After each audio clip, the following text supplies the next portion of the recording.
मैंने एक इंस्टीट्यूट में एडमिशन लिया। वहाँ पर सब कुछ बहुत अजीब था। सबसे बड़ी बात तो वो इंस्टीट्यूट रात में खुलता था। उसमें सभी क्लास रात में ही लगती थी और वहाँ के सभी स्टूडेंट बिल्कुल पुतला बने बैठे रहते थे। वहाँ पर कुछ भी समझ न आने पर दोबारा पूछने की अनुमति नहीं थी। एक रोज़ मुझे एक चैप्टर समझ नहीं आया। तभी मैंने सर से दोबारा पूछ लिया। उसके बाद सर ने गुस्से में आकर मेरे शरीर दोस्तों, मेरा नाम रेखा है। अपने माता पिता की खराब तबीयत की वजह से मुझे पढ़ाई के साथ साथ काम भी करना पड़ता था। मैं जिस ऑफिस में काम करती थी वह काफ़ी अच्छा ऑफिस था।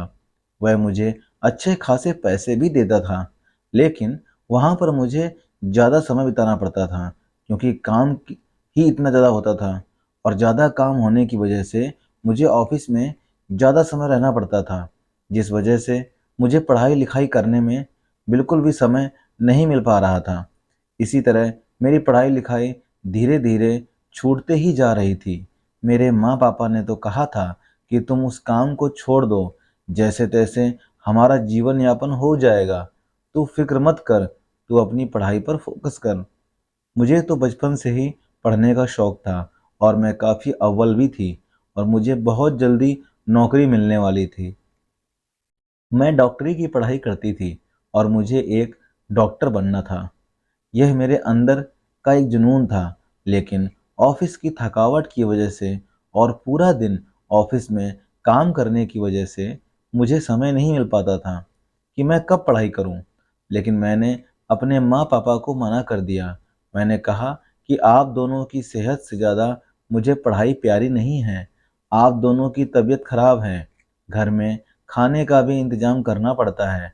आप दोनों की दवाई और समय समय पर आपकी जांच भी करवानी होती है। इसके लिए तो पैसे चाहिए होते हैं और अगर मैं नहीं कमाऊंगी तो पैसे कहाँ से आएंगे। दरअसल मैं अपने माता पिता की इकलौती संतान थी। मेरे माँ पापा जब तक बिल्कुल स्वस्थ थे तब तक उन्होंने मुझको पढ़ाया लिखाया। जब मेरी ग्रेजुएट कंप्लीट हो गई उसके बाद उन दोनों की ही तबीयत खराब हो गई। दरअसल मेरे पिताजी और माँ दोनों को ही टीबी का रोग हो गया, जिस वजह से वह बिल्कुल चारपाई में ही गिर गए। उनसे कोई भी काम नहीं होता, तो अब तो घर का काम, ऑफिस का काम और पढ़ाई सब कुछ मेरे सर पर ही आ गया था। लेकिन मैं अपनी जिम्मेदारियों को बखूबी निभा रही थी। इसी तरह से समय जा रहा था। एक रोज़ जब मैं ऑफिस में बैठी थी तो मेरी सहेली रीना ने कहा कि मुझे लगता है कि ऑफिस के मालिक के बेटे आपसे प्यार करने लगे हैं। मैंने उससे कहा, यह क्या बातें कर रही है? वह इतने बड़े घर के और मैं एक गरीब खानदान से, भला वह मुझसे प्यार क्यों करेंगे? तभी अचानक से उस ऑफिस के मालिक के बेटे ऑफिस में आ जाते हैं, जिनका नाम अमन था। अमन जाते हुए कहने लगा कि रेखा, मेरी केबिन में आना। तभी मैं उनके पीछे पीछे चली गई। मेरी सहेली रीना मेरा मजाक उड़ा रही थी कि देखा ना, मैंने कहा था ना। लेकिन मैं इन सब बातों पर विश्वास नहीं करती थी। मैं केबिन में जाकर बैठ गई। तभी अमन ने मुझसे पूछा कि क्या हुआ रेखा, मैं कुछ दिनों से देख रहा हूँ कि तू बड़ी ही परेशान लगती हो। तुम्हें किस बात की टेंशन है? तुम मुझे बता सकती हो। अगर ऑफिस के मालिक के नाते से नहीं तो एक दोस्त के नाते से ही बता सकती हो। पहले तो मैंने अमन से कुछ नहीं कहा। मैं बात को बहाने से टालती रही, लेकिन फिर अमन ने मेरा हाथ थामा और कहा कि मैं तुम्हारा एक अच्छा दोस्त बनना चाहता हूँ, अगर तुम्हें कोई ऐतराज ना हो तो। अमन का दिल भी बहुत अच्छा था। मैंने आज तक उसे ऑफिस में किसी के साथ बदतमीजी से बात करते हुए नहीं सुना था। हालांकि ऑफिस में किसी भी स्टाफ की कोई गलती होती थी तो भी अमन बड़े ही प्यार से समझाता था। शायद इसी नेचर की वजह से मुझे अमन बहुत अच्छा लगता था, इसलिए मुझे उसके साथ दोस्ती करने में कोई आपत्ति नहीं हुई। मैंने अमन से कहा कि ठीक है। तभी अमन ने कहा कि अभी मैं एक दोस्त हूँ, तो इस दोस्ती के नाते मुझे अपना सारा दुख दर्द बताओ कि तुम क्यों परेशान हो। तुम्हारा चेहरा बिल्कुल उतरा उतरा हुआ क्यों होता है? आखिर बात क्या है? तभी मैंने अमन से कहा कि मुझे पढ़ाई लिखाई पूरी करनी है, मुझे एक डॉक्टर की नौकरी हासिल करनी है। और तुम्हें तो पता है कि मैं पढ़ाई लिखाई में कितनी अव्वल हूँ, लेकिन मेरे घर की सिचुएशन ऐसी है कि मैं पढ़ाई लिखाई नहीं कर सकती। क्योंकि घर पर अगर मैं पढ़ाई लिखाई करने बैठ गई तो घर पर 2 वक्त के खाने का भी जुगाड़ नहीं हो पाएगा, और मेरे माता पिता की तबीयत भी खराब रहती है, इसलिए उनकी दवाई की भी व्यवस्था मुझे ही करनी होती है। तभी अमन ने मुझसे कहा कि ठीक है, तुम अपने घर खर्च के लिए मुझसे पैसे ले लिया करो, लेकिन तुम ऑफिस मत आया करो, तुम अपनी पढ़ाई कंटिन्यू कर लिया करो। लेकिन मैं इतनी गिरी हुई भी नहीं थी कि दूसरों के सहारे पर पल्लू। मैं अपने माता पिता से यही बात सीखी थी कि जब तक मेहनत होती है अपने आप से मेहनत करो, किसी से उधार मांगकर पैसे नहीं लेने चाहिए। मैंने उनसे कहा कि नहीं, मैं तुमसे पैसे नहीं ले सकती, मैं यहाँ पर काम करने आऊँगी। तभी अमन ने कहा कि ठीक है, तुम मुझसे पैसे नहीं लेना चाहती, कोई बात नहीं, तुम सेल्फिश नहीं हो, मैं इस बात से बिल्कुल खुश हूँ, लेकिन मेरे पास एक और आइडिया है। तभी मैंने उनसे कहा कि हाँ, क्या आइडिया है? तभी अमन ने कहा कि मैं कुछ दिनों से एक इंस्टीट्यूट से कोचिंग ले रहा हूँ, अगर तुम चाहो तो तुम भी वहीं से कोचिंग ले सकती हो। और अच्छी बात तो यह है कि वह इंस्टीट्यूट रात में ओपन होता है, सारे स्टूडेंट को क्लास रात को ही अटेंड करनी होती है, इसलिए तुम्हारे पास समय भी बच जाएगा। तुम दिन में ऑफिस आ जाना और रात को इंस्टीट्यूट में पढ़ाई करने के लिए चली जाया करना। मुझे अमन की ऐसी बात सुनकर बहुत ही अच्छा लगा। मैंने कहा कि क्या ऐसा सच में हो सकता है? क्योंकि आज तक मैंने सुना नहीं था कि रात में भी कोई इंस्टीट्यूट पढ़ाई करवाता है। तभी अमन ने कहा कि हाँ, मैं उसी इंस्टीट्यूट में पढ़ाई करता हूँ, इसलिए हम दोनों साथ में चले जाया करेंगे। अभी चलते हैं, आज मैं तुम्हारा एडमिशन करवा देता हूँ। तभी मैं अमन के साथ उस इंस्टीट्यूट में चली गई। वहां जाकर मुझे बड़ा ही अजीब सा महसूस हो रहा था। पूरे शहर में इतनी ज़्यादा गर्मी पड़ रही थी, लेकिन वहां जाते ही बिल्कुल ठंडक सी होने लगी। पूरी तरह से मेरा शरीर ठंड के मारे कांपने लगा। तभी अमन ने कहा कि क्या हुआ, इतनी ठंड तो नहीं है जितनी तुम कांप रही हो। तभी मैंने कहा, पूरे शहर में इतनी गर्मी है, लेकिन यहाँ पर इतनी ठंड है, आखिर ऐसा क्या है? और थोड़ी अजीब भी लग रहा है, यहाँ पर मेरा दम सा घुट रहा है। इतने में वहाँ इंस्टीट्यूट के जो सर थे वहाँ पर आ जाते हैं, जिनका नाम उमेश था। अमन ने उमेश सर से नमस्ते किया और कहा कि यह मेरी फ्रेंड रेखा है, इसको एडमिशन लेना है। तभी उस सर ने कहा कि कोई बात नहीं, अभी से क्लास में ज्वाइन कर लो, बाकी की फॉर्मेलिटीज़ हम कल पूरी कर लेंगे। तभी मैंने कहा कि यहाँ पर इतनी ठंड क्यों है? तभी उमेश सर कहने लगे, यहाँ पर दीवारें कुछ इस तरह से बनाई गई हैं, गर्मी का माहौल नहीं रहता, ठंडक बनी रहती है। तभी मुझे उस सर की बात से थोड़ी संतुष्टि हुई।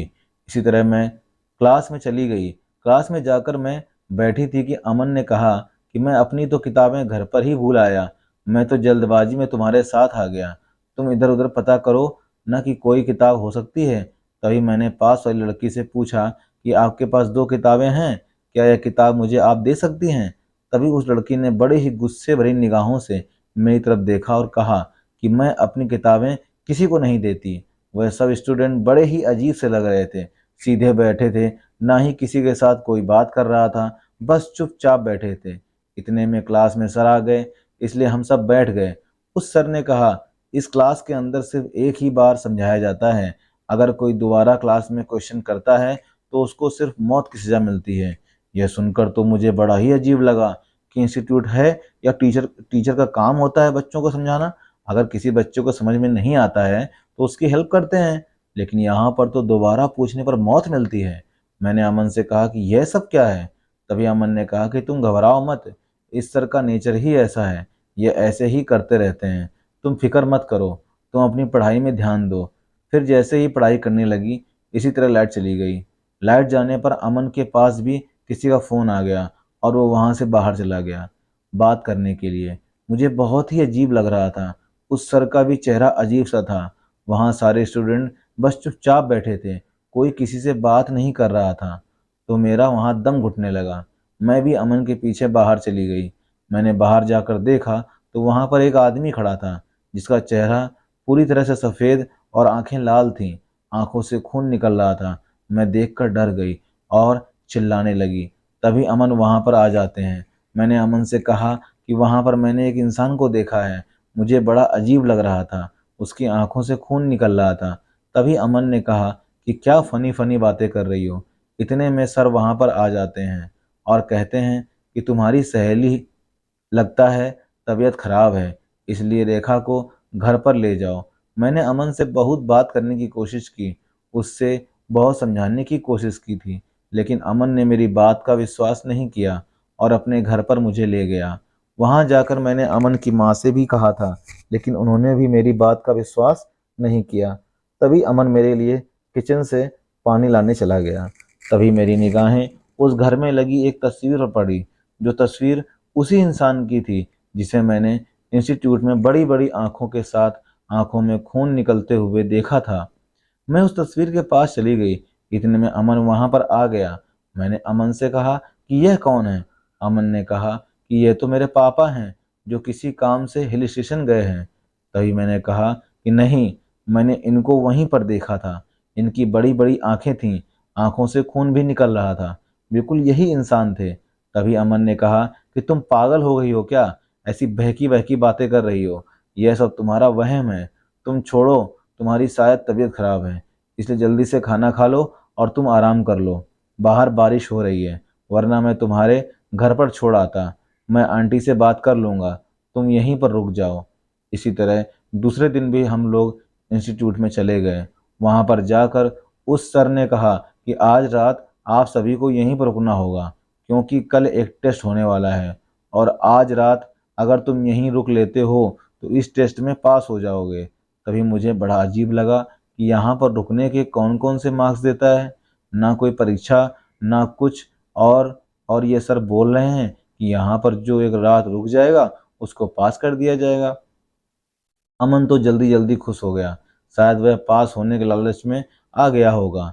इसी तरह हम लोगों को अलग अलग कमरों में भेज दिया गया। एक साथ रहने को किसी को भी मंजूरी नहीं थी, लेकिन उस कमरे में जाते ही मुझे अजीबोगरीब आवाज़ सुनाई देने लगी। जो मेरी क्लासमेट में लड़कियां बैठी थीं, वह सब मेरे कमरे में आने लगे। उनका चेहरा बिल्कुल अजीब सा था, वह अजीब अजीब बिहेव कर रही थीं और उनके भी आंखों से खून निकल रहा था। मैं देखकर बिल्कुल डर गई। अब तो मुझे पक्का यकीन हो गया था कि ये लोग नॉर्मल इंसान नहीं हैं। जरूर इस इंस्टीट्यूट में कुछ ना कुछ तो है, लेकिन मैं अब किसे बता सकती थी। मैं धीरे धीरे उस कमरे से चुपके से बाहर जाने लगी, लेकिन वह लड़कियां मेरा पीछा ही करती रहीं और मुझे परेशान करती रहीं। तभी मैंने देखा कि अमन के कमरे से भी चिल्लाने की आवाज़ आ रही है। शायद अमन को भी इस चीज़ का एहसास हो गया होगा। तभी अमन ने मेरा हाथ पकड़ा और हम दोनों धीरे से वहाँ से बाहर निकल गए। उस इंस्टीट्यूट में जैसे तैसे बाहर निकले तो मैंने देखा कि जिस आदमी को मैंने सबसे पहले देखा था, जिसकी आंखों से खून निकल रहा था, वह आदमी बिल्कुल सामने खड़ा था। वो अमन का पापा था। उसको देखकर अमन रोने लगा और कहने लगा कि पापा आप ऐसे। तभी अमन के पापा ने कहा कि हाँ, मैं मर चुका हूँ। तभी अमन ने कहा रेखा सही कह रही थी, लेकिन ये सब कैसे हुआ। तभी उसके पापा ने कहा यह सब बताने का टाइम नहीं है, तुम लोग जल्दी से यहाँ से भाग जाओ, वरना तुम दोनों भी जान से हाथ धो बैठोगे और मैं नहीं चाहता कि मेरा बेटा इस तरह मौत मरे, इसलिए तुम भाग जाओ। लेकिन अमन उन्हें छोड़कर जाने को तैयार ही नहीं था, लेकिन मैंने जैसे तैसे उसको समझाया और हम दोनों वहाँ से भाग निकले। हम थोड़ी ही दूरी पर गए होंगे कि वहाँ पर एक गाड़ी आती हुई दिखाई दे रही थी। हम लोगों ने तो गाड़ी में लिफ्ट मांगी और दोनों बैठ गए। उस गाड़ी को एक औरत चला रही थी। हमने उसके आगे हाथ जोड़े और कहा कि हमें जल्दी से इस शहर से बाहर लेकर चलो, हम लोगों की जान खतरे में है। तभी उस औरत ने कहा कि क्या हुआ। तभी हमने कहा कि यह सब बताने का टाइम नहीं है, वो सब हम आपको बाद में बताएंगे, पहले आप हमें शहर से बाहर तो लेकर चलो। तभी हम लोग वहाँ से बाहर जा रहे थे। थोड़ी देर बाद देखा कि उस औरत ने वापस उस इंस्टीट्यूट की गाड़ी को खड़ा कर दिया है। हम लोग घबरा गए। हमने उस औरत से कहा यह सब क्या है। तभी उस औरत के चेहरे की तरफ देखा तो उसकी भी आंखों से खून निकल रहा था और वह भी एक भूतनी जैसी दिखाई दे रही थी। अब हम दोनों जल्दी से गाड़ी से बाहर निकले तो देखा कि वह सर और बाकी के स्टूडेंट भी बिल्कुल भूत की तरह सामने खड़े थे। वह सर कहने लगे कि भागकर कहाँ तक जाओगे, जो एक बार हमारे इंस्टीट्यूट में आ गया उसके बाद उसकी मौत के अलावा कहीं भी जाने की जगह नहीं है। अब आप दोनों को तो आपकी मौत मुबारक हो। इसलिए सब लोग कहते हैं कि किसी का अंतिम समय हो तो उससे कुछ बात छुपाई नहीं जानी चाहिए, इसीलिए पूछो जो पूछना है। तब अमन ने कहा कि यह सब क्या है, आपने मेरे पापा को क्यों मारा और हम लोगों ने आपका क्या बिगाड़ा है। तभी वह टीचर कहने लगा कि सब कुछ तुम्हारे पापा ने ही तो किया था। दरअसल कुछ समय पहले की बात है, तुम्हारे पापा बड़े ही बिजनेसमैन हैं और मैं यहाँ पर इंस्टीट्यूट चलाता था, लेकिन तुम्हारे पिताजी को यह जगह बहुत अच्छी लगी अपने बिजनेस करने के लिए। तभी उसने मुझसे कहा कि कुछ पैसे लो और इंस्टीट्यूट को यहाँ से हटा दो ताकि मैं यहाँ पर अपना एक होटल खड़ा कर सकूं। लेकिन मैंने अपने इंस्टीट्यूट को हटाने से मना कर दिया और मैंने कहा कि बच्चों को शिक्षित करना मेरा कर्तव्य है और मैं चंद पैसों के लालच में आकर इस इंस्टीट्यूट को नहीं हटाऊंगा। मैं इतना कहकर अंदर चला गया। तभी तुम्हारे पिताजी ने चाल खेली और कुछ गुंडों को भेजकर हमारे इंस्टीट्यूट में बम लगवा दिया, जिससे हम इसमें जितने भी स्टूडेंट थे वह और मैं बेरहमी से मौत के घाट उतार गए। तभी जिस औरत की गाड़ी में बैठकर हम यहाँ पर आए थे वह औरत कहने लगी कि हाँ, मैं अपने बच्चों को लेने के लिए यहाँ इंस्टीट्यूट आई थी तो पास में ही मेरी गाड़ी खड़ी थी जिसमें मैं बैठी थी।